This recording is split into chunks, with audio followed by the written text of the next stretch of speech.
Welcome, everyone, to the Abundance Formula podcast. My name is Gina Oldham, practitioner of prosthetics and orthotics, fitness expert, business owner, lifestyle entrepreneur, and four-time national bikini competitor. This podcast was created to empower people to build abundant lives for themselves, lives that are purposeful, fruitful, and send a ripple effect through the world. From short motivational segments to game-changing conversations with highly successful and abundant people, be ready to learn the formula of common actions, thought patterns, and principles that create abundant living.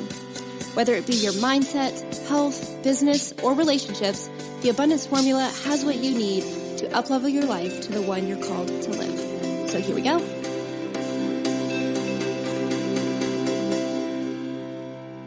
All right, everybody, welcome back to the Abundance Formula podcast. I know it's been a while.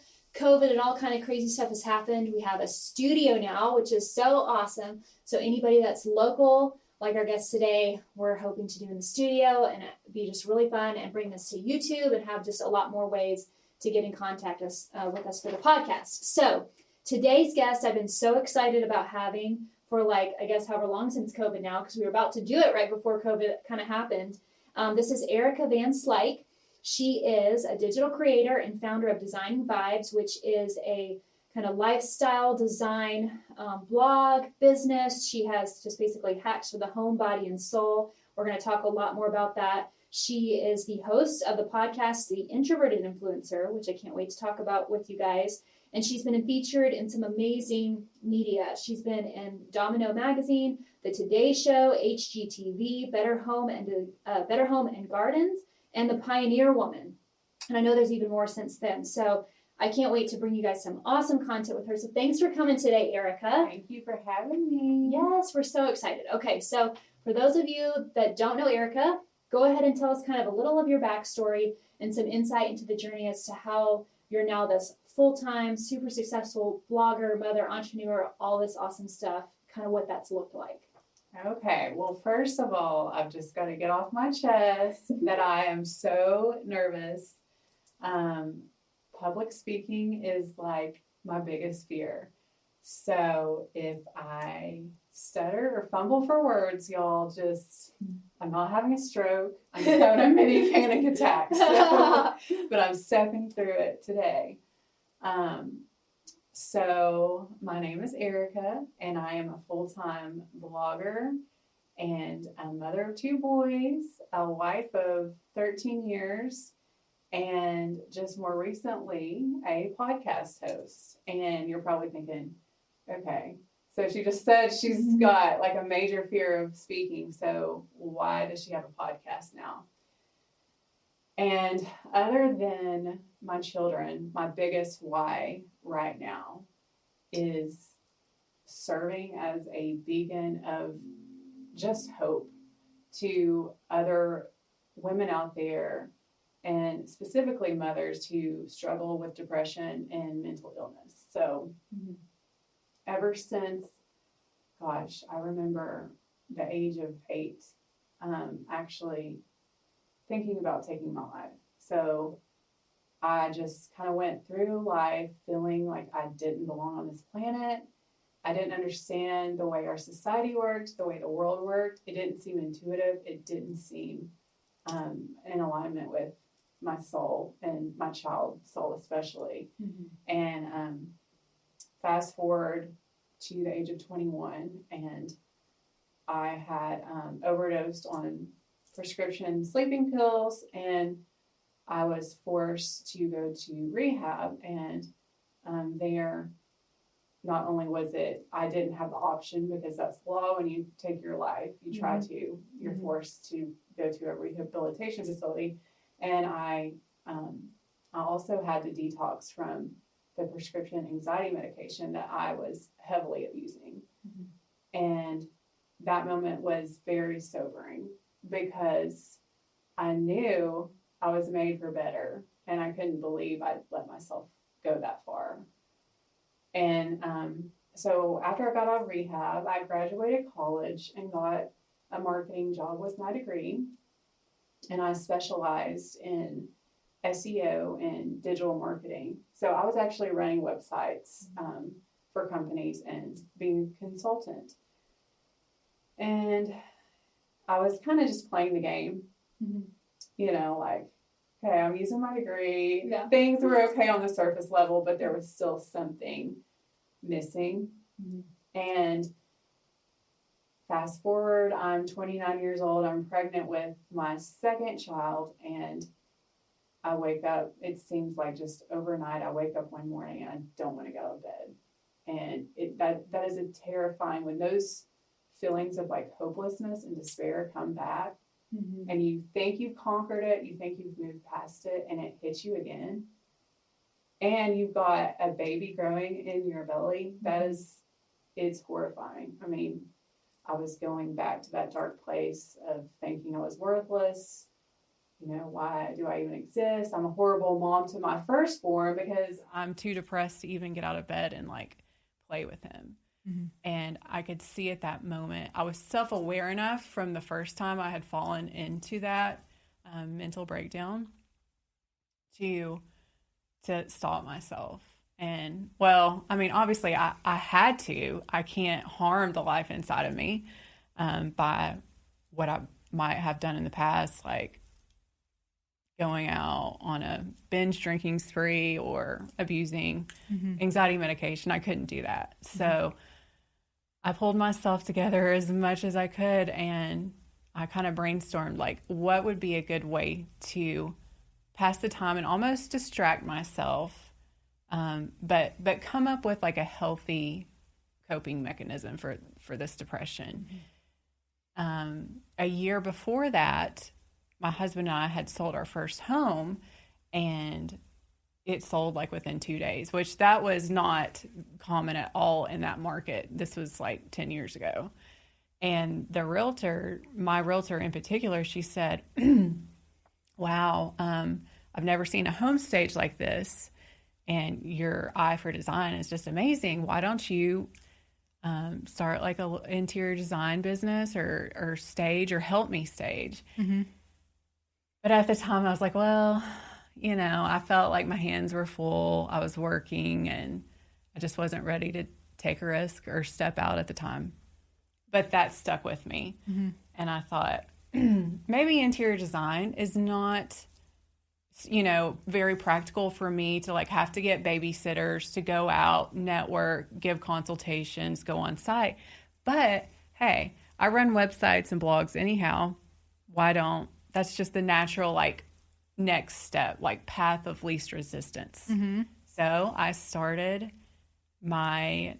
it was originally a DIY blog because my husband and I had sold a brand new construction home for a like abandoned 80s fixer-upper. And I thought, I'm just going to document all of the renovation process. And so I got it in me. I got that fire in me. I'm like, okay, I've got a little bit of hope, like a little bit of energy. So let me like just utilize this while it's going before I fall into another day where I don't want to get out of bed. And I just built that website in a day and never looked back. And now 8 years later, I am a full-time blogger, and I'm making more money than I ever even thought possible for a blogger. And I'm making more than I was with my marketing job. But even better, I'm living life on my own terms. And I'm making 80% of my income is passive. I make my own schedule. I don't have anyone to answer to. If I have a bad day, I can lay in bed. You know, I get to choose how I live my life. So that's so awesome. That's the story. I love, there's so many things. Now we're going to have to piece apart all those awesome things that you touched on. So let's go back for a moment. I know this isn't in order from what I have, but talking about the mental health, how, like with the mental health hurdles you had to go through, like how did you work through this? What were maybe some of the thoughts, the ruminating thoughts that kept going through your head, and how did you start to silence those, or did you silence them? What did you do to kind of work through that? Because I feel like that's a common thing amongst people struggling with mental health, the voice in your head. What is it saying to you? How can you silence it, get rid of it, or is it never gone? You just have to, what do you do? I think a big one for me, like I said, when I was a child, I just didn't understand why the world was the way it was. it just didn't make sense. And then you get into the educational system we haven't reformed education since the industrial age. And so we're all basically taught to be robots. Mm-hmm. And if you can't go full on for like 8 to 10 hours a day, you're just lazy and worthless. And so that was a big one for me. Mm-hmm. Even though I was pretty driven, but it was like I only have so much energy. I think with depression, it does drain you. So you go through these lulls where you feel like you can't do anything. You feel like you're worthless.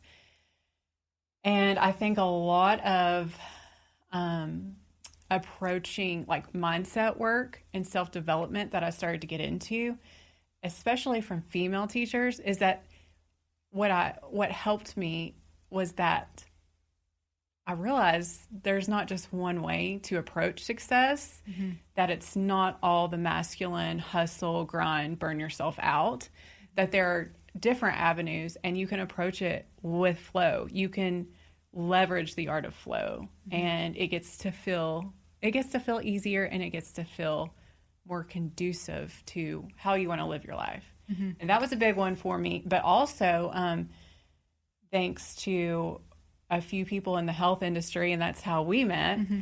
I was able to find some pretty decent integrative physicians that did like extensive lab work, and they saw in the labs a lot of reasons why I was depressed. I had like hypothyroidism, I had MTHFR, which I can't utilize like vitamin B in an over-the-counter form, which that leads to a lot. I mean, that could lead to like schizophrenia if you look at what that can lead to. And so I think it was a mixture of the mindset and saying, no, it's not one size fits all. I'm not a loser because I only have so much energy, mm-hmm. and also getting that biological part down too. Mm-hmm. Mm-hmm.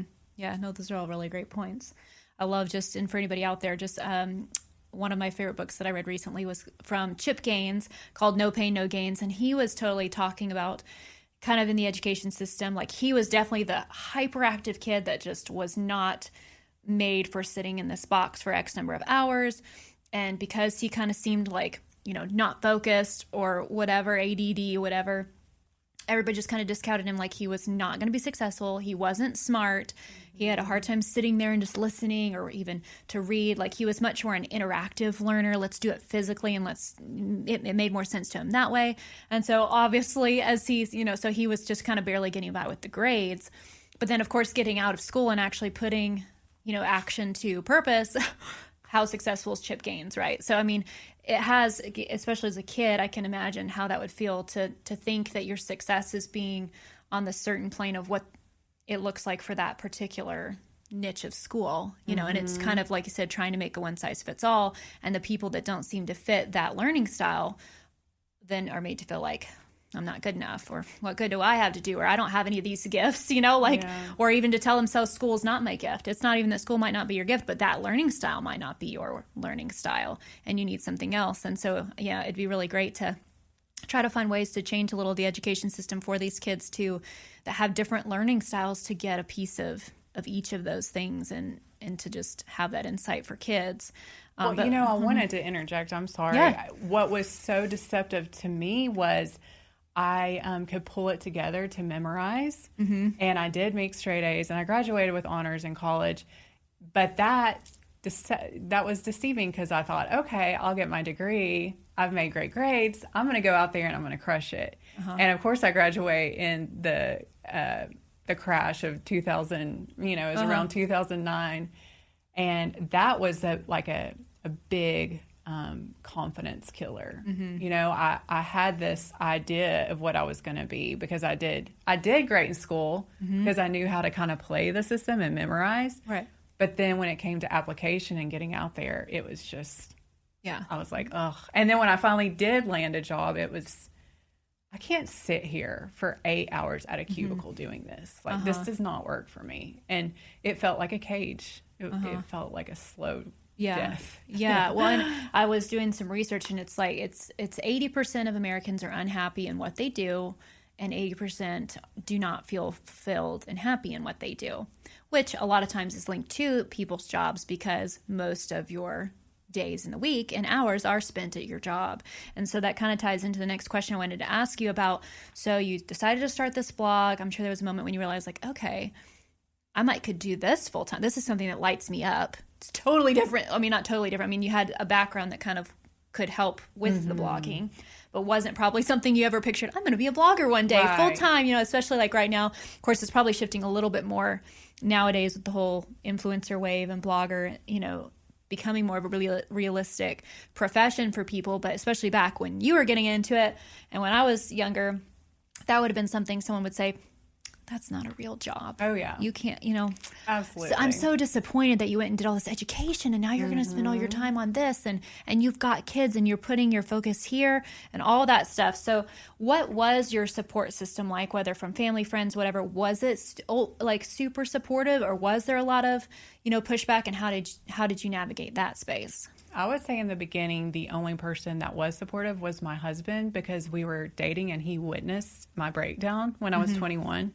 So he knew like it can get real, real fast. So he was all on board. Just, he wanted me to be happy and be safe, Yeah. But like, no, nobody else got it. And to this day, a lot of people that I interact with, I don't think they really take me seriously. They don't regard what I do as a profession. They don't get it, but it's cool. A lot of the people closest to me that didn't understand, now they're like, oh my God, Erica, you're a genius. You know, like I'm so jealous of you. You don't have to like deal with a boss. You don't have to deal with an angry client. You don't have to trade your time for money. And I could work anywhere I wanted to. So I think that has been kind of validating. But at this point, I don't care. I don't care that most people don't get it because I'm living a life that feels good. And that's all that matters. And I can influence others and give them hope. And that's, at the end of the day, that's all I can do. Yeah. So for people that are getting started in something, I think a lot of people, so if you're out there and you're in a current job, whether you like it fine or you do love it, but it just still doesn't hit the nail on the head for where you feel like your purpose is supposed to be, or like where you're really being called or drawn to or in full alignment, would your advice to them be like, follow kind of what feels good? It will start maybe as a side, like obviously it started as a, for fun side hustle, just a healthy avenue of getting this good energy into your life. But then to kind of just follow what feels good and the flow, like you talked about, and to just see where it takes you. What advice would you kind of give them when they feel this inkling of an idea, they feel like they might should follow it, but they just don't know what to do with it either? Do it. Like you just have to throw spaghetti at the wall. And as much as I say that I was completely like a blogger, I did take on some interior design clients, but it was just a pain because the only time I could take it on at the time was when my husband was off work on weekends. So it's like I had, the blog and a full-time job and children. And then on the weekends, I'd have to go meet with clients, and I just don't think my heart was in it enough.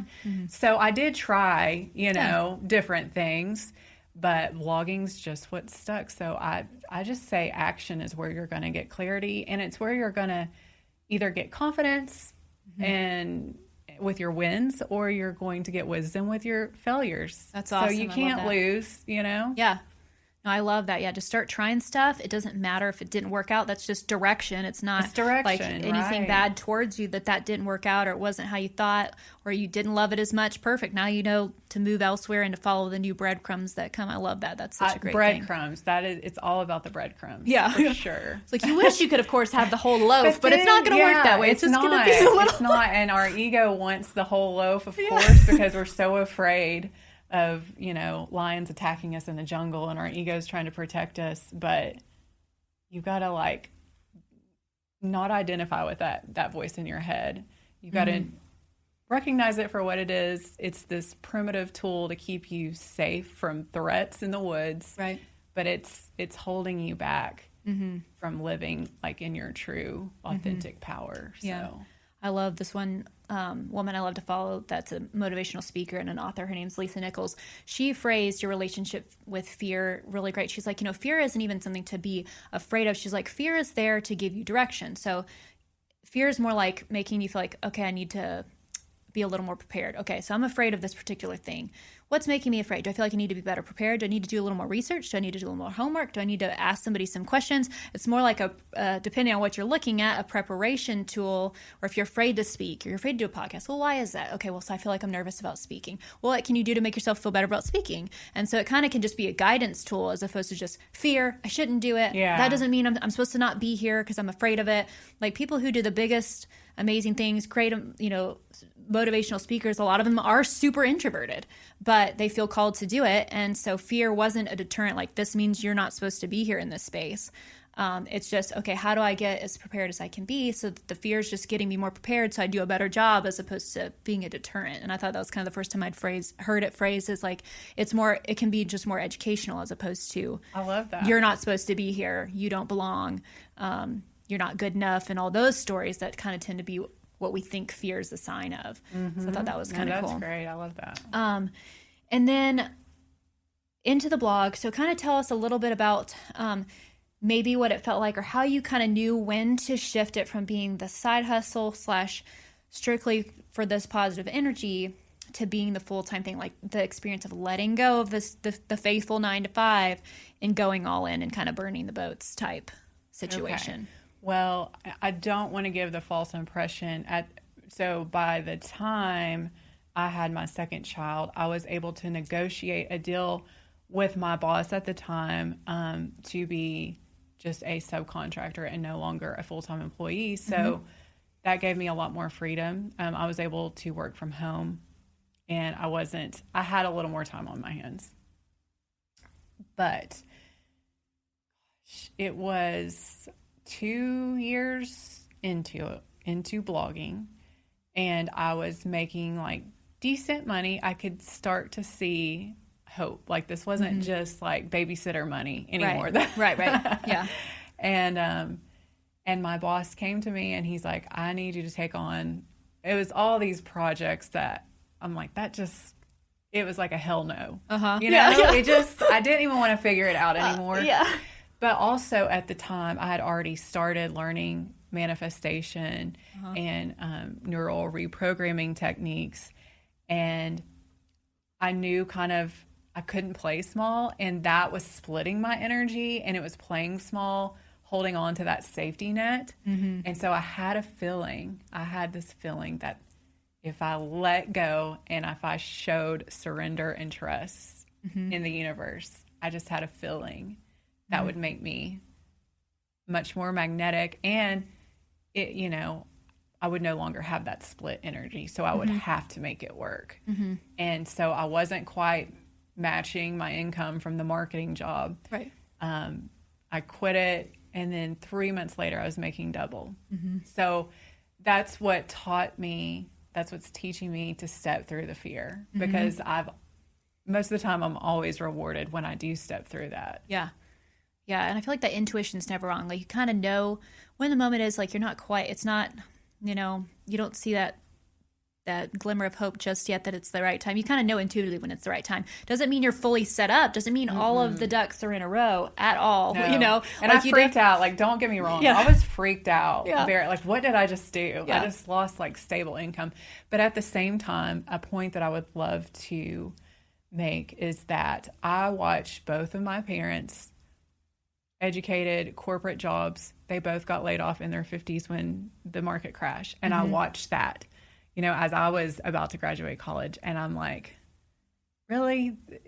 There is no stability anymore. So you might as well just do what you want to do. Yeah. Or heck, what we've learned with COVID, right? Yeah, exactly. COVID, like everybody now is more trying to think, even if they had a job that they loved that was the 9 to 5 or whatever, is starting to have the gears rolling of what else could I also do that's something that I love, that I can have, that if everything gets shut down, our life, our income, our options aren't shut off, and so I think a lot of people are looking for those kind of things. And especially where it's kind of getting sort of back to normal now, this is really the time not to just get dormant with it, because it's not like it couldn't happen again. Right. And so to start thinking of the ideas, what's something that lights you up that's not maybe what you're currently doing, so that you can just be prepared and ready and have options. Like if anything, it's just another passive income stream. It's just like a blog.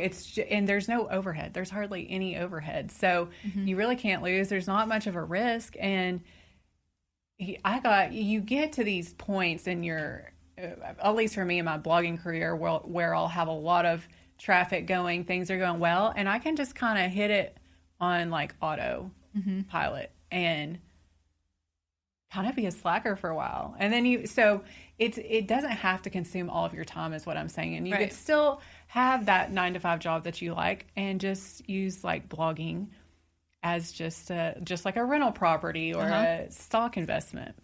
Yeah. So with your blog, so originally you had to get it built up. Kind of, can you tell a little bit of the process from like you get a blog started? How do you really start getting traffic? What are the things that, when someone says monetize a blog, what are kind of those different ways people monetize a blog, and how do you go about shifting it to that space where it's not just the blog with empty, that's not anything monetized, but to work to get it to monetization? So first of all, I would like to preface this as just letting everybody know that if you want overnight success, like blogging, it is a long game. It really is. And I would recommend you choose something that you could write about for years and years. And so it's got to be something that you're passionate about, curious about, and can continue to come up with content, because you can't just leave your blog stagnant either. So what a blogging coach told me, I thought it was a pretty good idea. She said, like, write your content out for like 6 months to a year and make sure you can do one blog post per week. And if you can do that within your first year, you're pretty likely you're passionate enough or knowledgeable enough about it to actually start a blog. And also, I don't want to be like poo-poo on endless possibilities, because I do love to co-create with the universe and limitless possibilities. But I do think it's important to really niche down those first few years. I started off strictly interior design, DIY, until I was really established. And then I was able to play with it a little more. Yeah. In terms of actually monetizing, I don't do a ton of sponsorships, because I don't like to feel like I'm working for someone, and I only have so much energy. So I want to dedicate it solely to like, not guaranteed income, but like what's most likely to. I feel like a lot of sponsors right now just want to give you product, and I'm like, no, like glitter is not going to feed my family, like I want the money.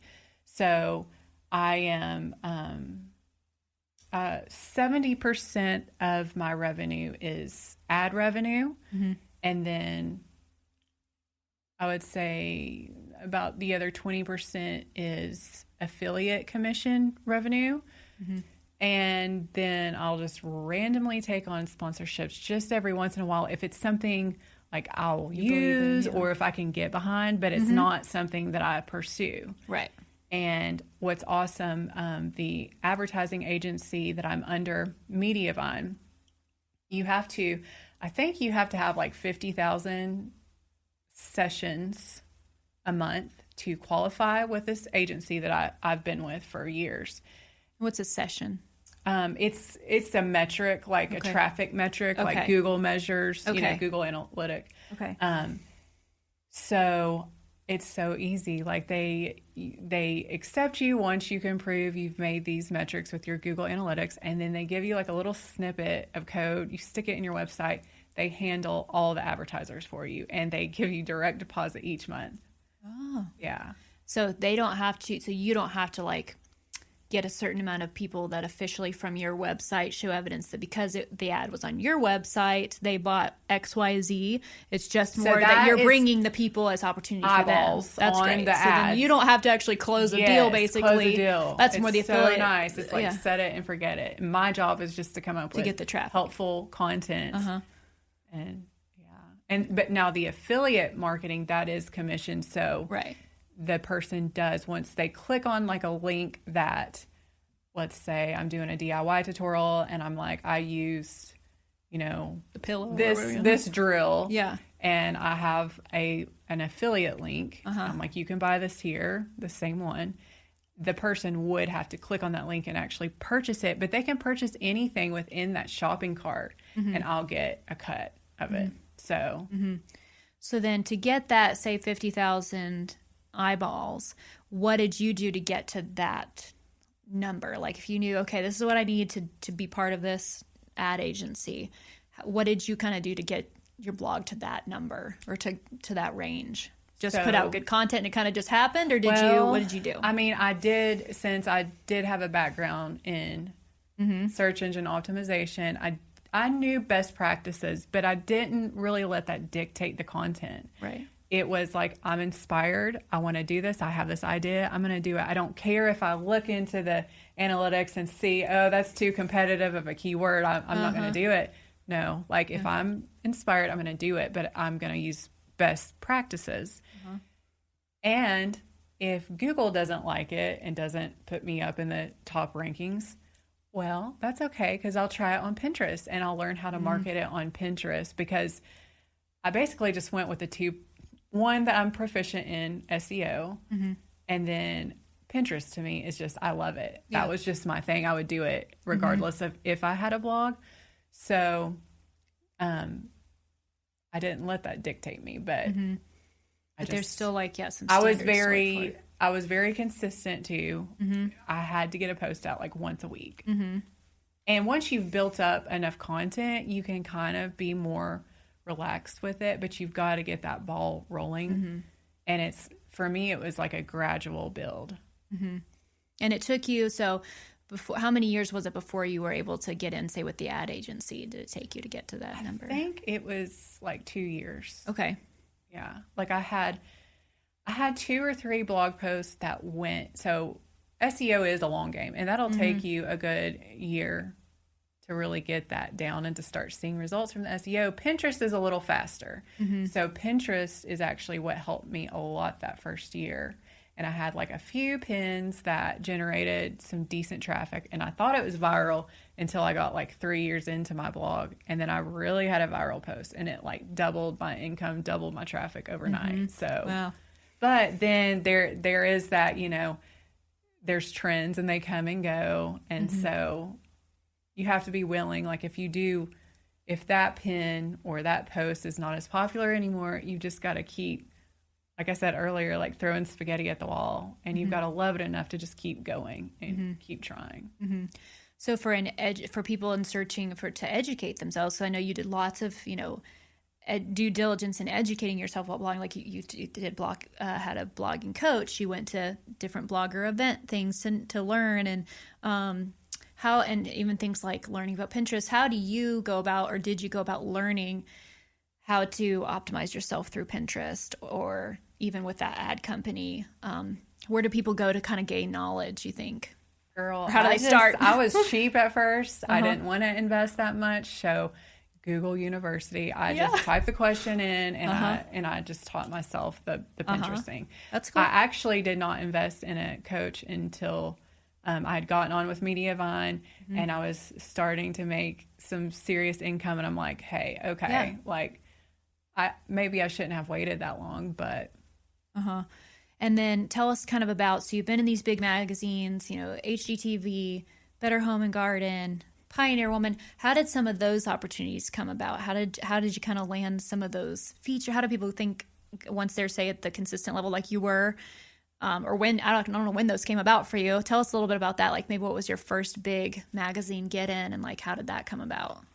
So it was 2.5 years into blogging, and one of my New Year's resolutions was like, I'm going to be in a magazine. And I found like a lot of different editors' emails from different publications, and I just pitched.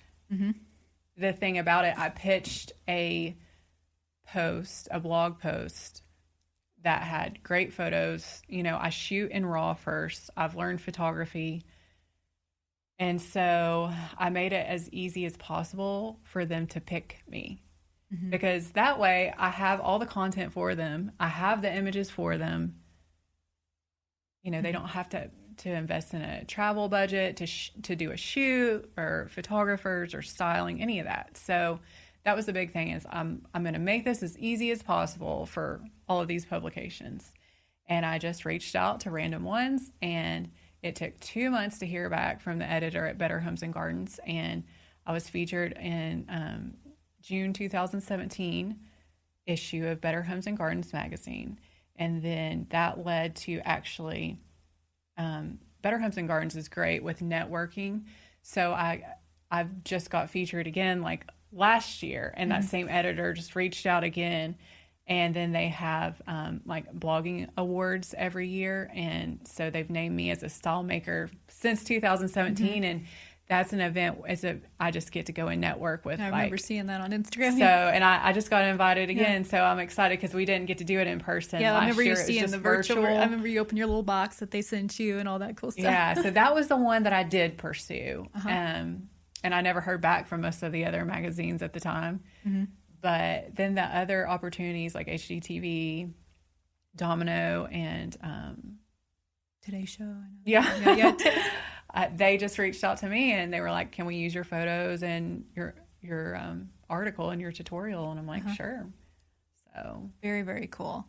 And in your pitch, well, and one last thing I want to say about the fact that they reached out to you, like you never know, like all the success happens behind closed doors. Like, you know, you never know when that next decision to not give up and to just put out that one more blog. Like you may have been doing it for 2 years and not had some big, huge breakthrough, but you don't know when the breakthrough's coming. And it is coming, especially if you feel it in your soul. It is coming. So keep showing up one more time, put out one more blog, be creative one more time, send one more email. What you know, I mean, it just takes one yes to change your life. You know, and I'll never forget the night before the editor finally got back to me about my first feature.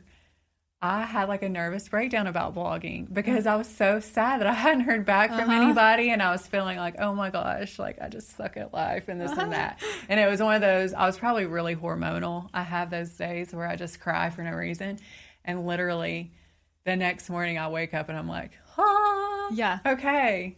And it's almost like pretty much all the people that I talk to, it's kind of like if things like really get rough, then it's almost like right before that point is the breakthrough. So it's like, especially if it's getting really tough, especially if all the doubts start flooding in and you really start second guessing.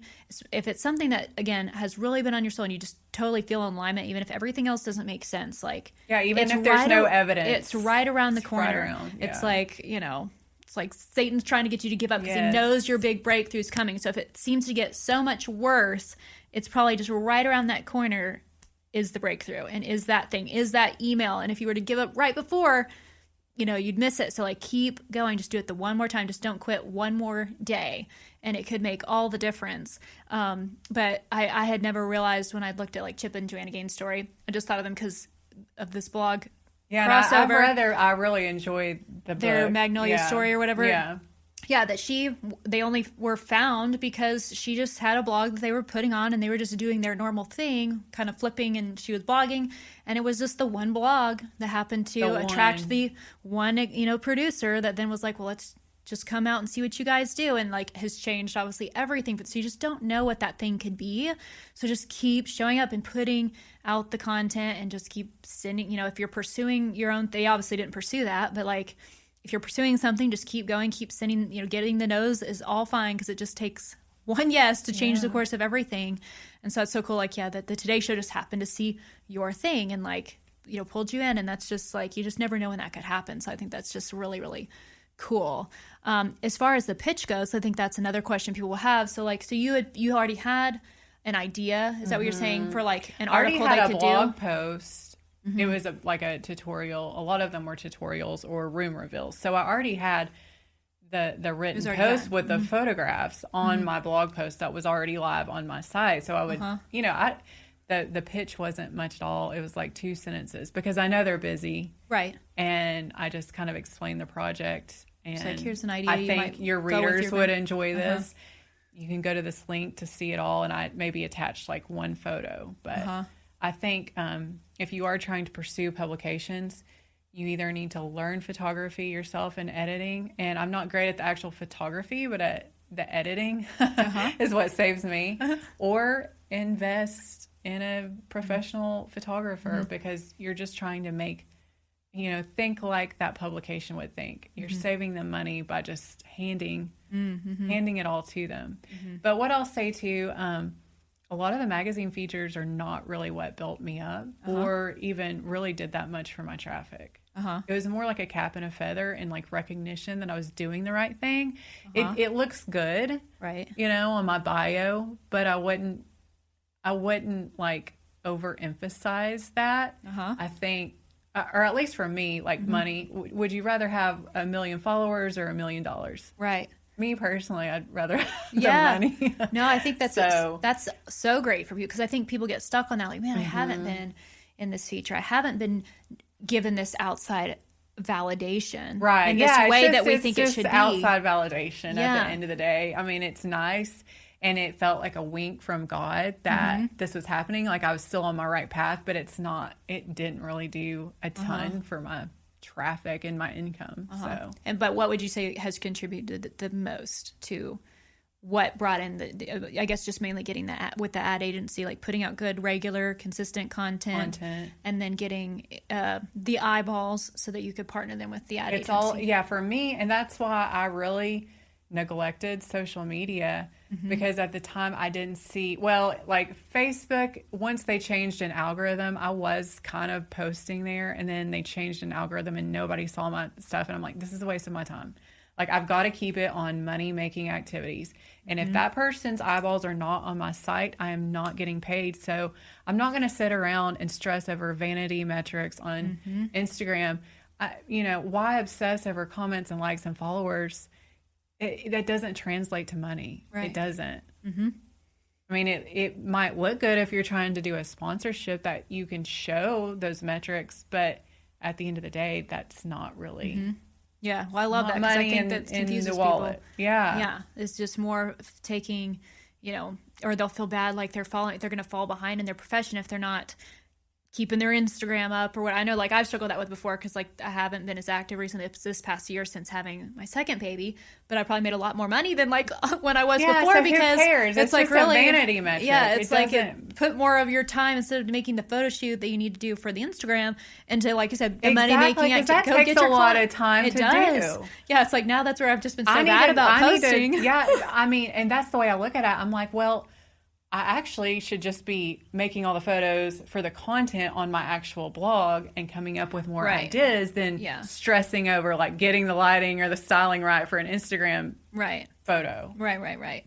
Well, I think that's huge for people to hear, because it can definitely, what society feels you should do is really totally a smoke and mirrors as to where the success is, like you're saying. So that's really cool. One thing I want to touch on before we kind of close here is, so you are a mom and an entrepreneur, and so many mothers out there have, higher personal aspirations for career, but also want to be a really great present mother. What can you say to them as to how you can kind of do both, and what that looks like, and how you kind of dealt with the mom guilt that all of us feel? Well, I will admit that I don't feel like I'm doing both at the same time. And I'm sure there's not this perfect balance ever. I'm definitely, that is one of my core wounds, is navigating that. What I will say is you just have to make peace with the fact that motherhood is going to be probably very different in daily life than in your dreams and what you thought it should be. And when I got pregnant, it was not planned. We weren't trying, but we weren't not trying.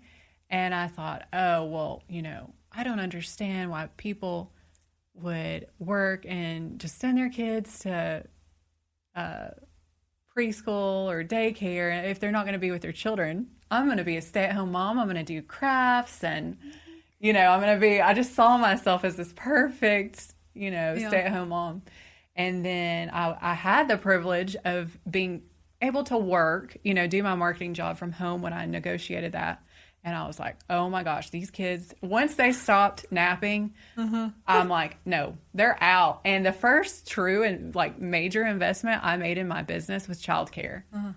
And so I've just had to reconcile and realize that, you know, okay, that was what I thought it should be, but that's not what it is. And that's okay, because what's the point in kind of forcing myself to be miserable to execute this dream that I had essentially I think it's just about finding happiness within yourself, because that ripples through your children.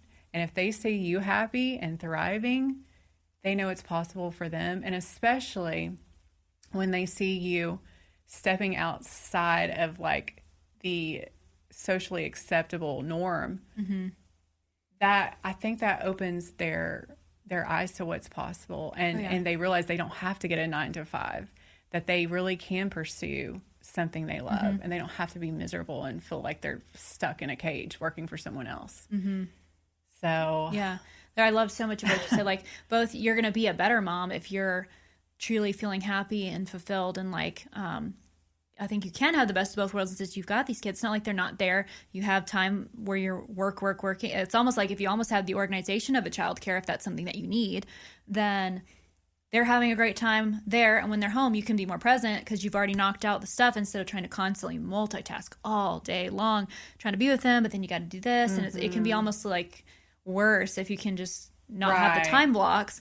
But then too, I love how you're talking about, you know, if we're going to preach to our kids, like, pursue your dreams and all this stuff, but there's a point in their life they're going to reach where they're going to look at you and be like, well, why didn't you? If you haven't, you know, especially if you're not right where you feel you're supposed to be, they're going to figure that out at some point. And so then at that point, you know, they're who you kind of look to as the first examples of what they think is possible.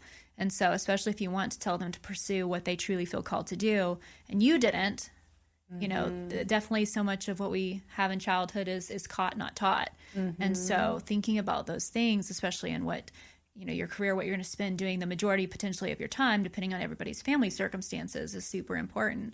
And being bold to take risk, or, you know, and see what happens, and just show them it's okay if you mess up. Mommy might have tried this and, well, that didn't work out, but like teaching them that it's okay that didn't work out. Life isn't over. Let's just move on and try something new, instead of having this, like, children have to just see the picture perfect, as if it all worked out the first try. This linear path. Right, it all worked out the first try. And so then when they go try something and it didn't work out the first try, they feel like they're different, when that's not what it is, you know? And yeah, I think I felt a lot of that when I was younger, because you're taught something, and yeah, even if it's inadvertently, from absorption. And then you kind of feel like you're broken, or you're not good enough because it didn't work out the way you were kind of led to believe it does. Right. Somehow that it's different, but really that's everybody's life. Everybody's trying to, instead of, and who said it? You know, it shouldn't be fake it till you make it. It should be act as if, you know, and so live as if you're that future person that's doing the things you want to do, and you're going to become that person, and you can be that person today, and show your kids that, so that they aren't, the doubt doesn't just consume them, that they think what in the future is possible. It totally is, and it's okay to mess up along the way. That's all part of the journey that gets you there in the first place, and makes it even more substantial of a story for everyone else. Nobody else is perfect. So when they hear your story and all the screw ups that happened along the way, or the things that, like you had said earlier, weren't screw ups, but were like giving you guidance toward where you know, what was really meant for you, like, that's so good for our kids to see, especially from the parents, you know, themselves, since that's where their first beacon, I think, to all of that. So I think that's just so cool. You're a living testimony of that. Well, let's touch on the podcast. You know, I know you said a little bit as to why you started it. Tell everyone a little bit about what it's about, who it's for, and that kind of stuff. The Introverted Influencer. I started this podcast back in February. There had been just a tug on my heart. I knew I couldn't just do the small talk on my blog with the interior design and DIY. I love it. I'm still so passionate about it, but I felt called to cover more substantial kind of topics, and especially like mental illness. Like I said, it is so my why, and thank God I have an incredible supportive husband, but I think about those women that might not, and they need somebody, and I want to be that somebody to to just show them, number one, that they're not broken. Their life hasn't passed them by, that it's possible. Whatever they dream, they can bring it into fruition. That the one size fits all, just masculine hustle approach, that's not the only method. That's not the only way to get what you want. And just hope, really. I mean, God, in this world we live in, especially someone that's overcome with like grief and hopelessness when you're depressed, just hope. Any way I can give hope to women. And so, like I said, public speaking has been my greatest fear. And I can't believe I'm doing this, but it's me just stepping out and walking that path that I know, to make a greater impact. So. Yeah. Well, we're so glad that you've come today. And I wanted to add too that I know you said kind of, I guess in a more practical sense, I do try to talk about like monetizing your passion. And then of course my thing is going to be blogging, but I think it can be applicable to just really any business owner, because everyone needs to be in the online space right now. So I think it can apply to anybody, but it's a mixture of practical entrepreneurship advice and then kind of the energetic woo-woo spiritual side too. So yeah, no, I love that. And I know we talked earlier about how no matter what you're doing, whether it's relationships, career, whatever, like the mindset of approach to what life is and our perspectives we choose really dictates everything. So I think that's perfect to have in there, whether entrepreneurs are listening or just women who need hope are listening.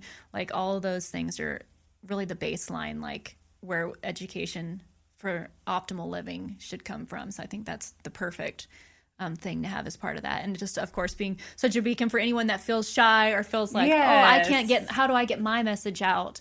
That if you can do it, anybody can, and you're doing it. Like, you sound so great. I know you're like, obviously have the critique of, yourself. I feel comfortable with you now. You've made me feel comfortable. So I appreciate that. Well, the last question I just absolutely love asking everybody, and it's just so cool to hear everyone's different answers and approach. But what does living an abundant life mean to you? And if someone were to ask you how they could start to build an abundant life, what would you tell them? Living an abundant life to me, freedom is everything. So I equate abundance with freedom. Freedom to live life on your own terms, do what lights you up, get paid for what lights you up. And it's not about necessarily a look as much as I am a very visual person. I mean, what I do, but it's about a feeling, this feeling of freedom and ease and alignment. And I would recommend to anyone interested in pursuing a life of abundance, I would say start with mindset. Like, we have been fooled into believing that we live in a world of competition and scarcity. And if you start to learn about like quantum physics, split particle theory, quantum entanglement, it's proof that we don't, that we live in a world of expansion. So I would start with mindset and study abundance consciousness, because it makes just the biggest difference in the way I perceive the world and in my results in my business.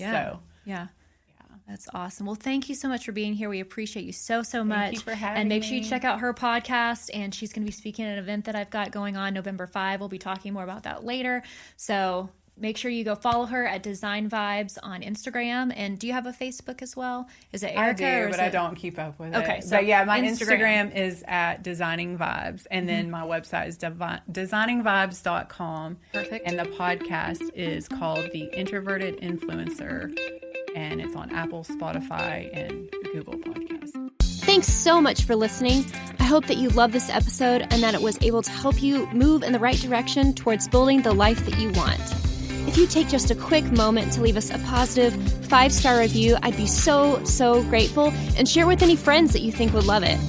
This not only helps spread the mission of this podcast, but it helps to open the door to even more amazing guests and opportunities to better support you in amplifying your success and overflowing your cup with abundance. Thanks again, guys, and catch you on the next one.